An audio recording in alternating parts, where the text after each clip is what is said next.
Okay guys, so we're finally getting the Loki show now. This will be a spoiler-free review, so if you haven't seen the episodes yet, you don't need to worry about that. I will be posting a more detailed review later on over the weekend. But as always, I'm Al, this is the Geek in Review, and let's get to it.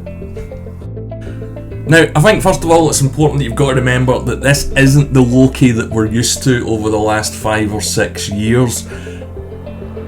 The guy that was in Ragnarok, the guy that died at the start of Infinity War, because if you remember, going back to Endgame, I know it seems like 10 years ago now, it seems even longer since we've had a Marvel film, but when they were doing the time heist, Loki did escape,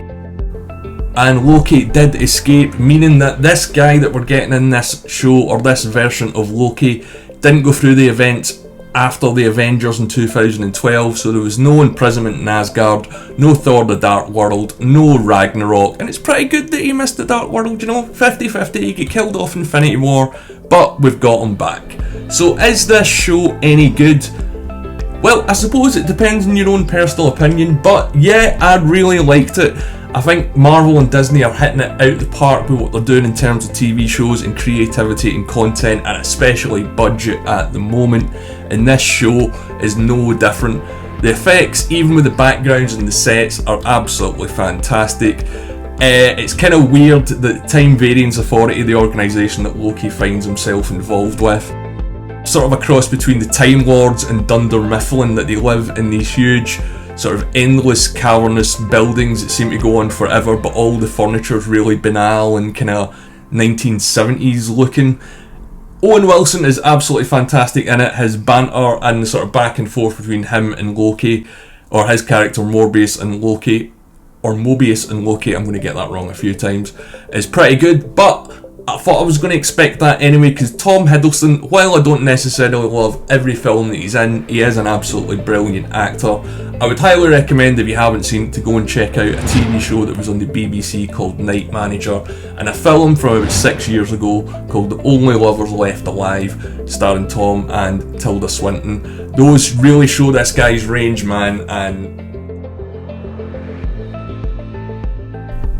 and here is no different. We're finally getting to see what has been a kind of B-ish character, or B storyline certainly, in the films, and he's going to get a chance to breathe like Wanda, Vision, Falcon, or I should say Captain America and the Winter Soldier got as well. And this is the joy of these Marvel shows, that we're getting all these little scenes and details that we never thought we'd get to see when this originally started. I mean, if you look at what Netflix and Marvel done originally, those shows, Daredevil, Jessica Jones, were fantastic. The rest of them were sort of mixed bag. The Punisher was absolutely brilliant, but Marvel is really tying everything together. They've only kind of got that one loose thread with regards to Sony still owning a couple of big properties, or quite a few big properties, but I honestly do think if the pandemic hadn't happened, Walt Disney would have made a play to buy Sony. But again, I'm going off topic, back to Loki.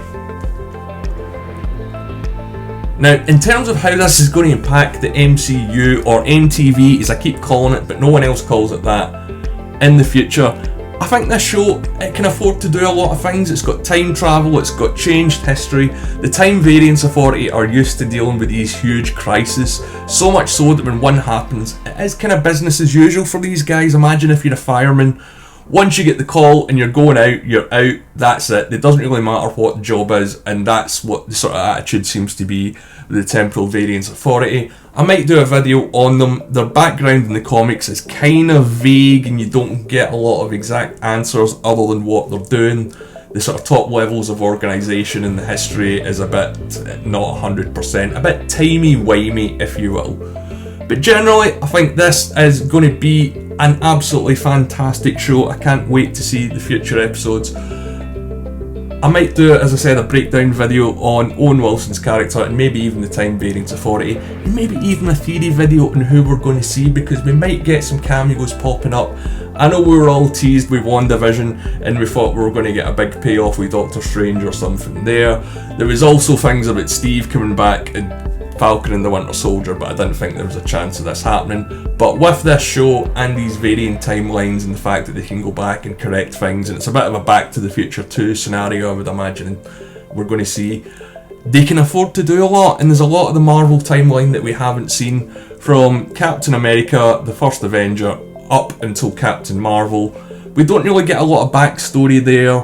We do get some stuff filled in as well between Captain Marvel and the first Iron Man film. So there's a huge amount to play with, and the continuity isn't set in stone, and certainly with this show and the way that it's set up, they can change the continuity as they want as well. But let me know what you think below. As always, thanks for watching. If you've liked the video, please leave a like and leave a subscribe as well. It would mean so much to building the channel. You can find me on Twitter @TheGeeksReviews. I'm out. Have a fantastic weekend.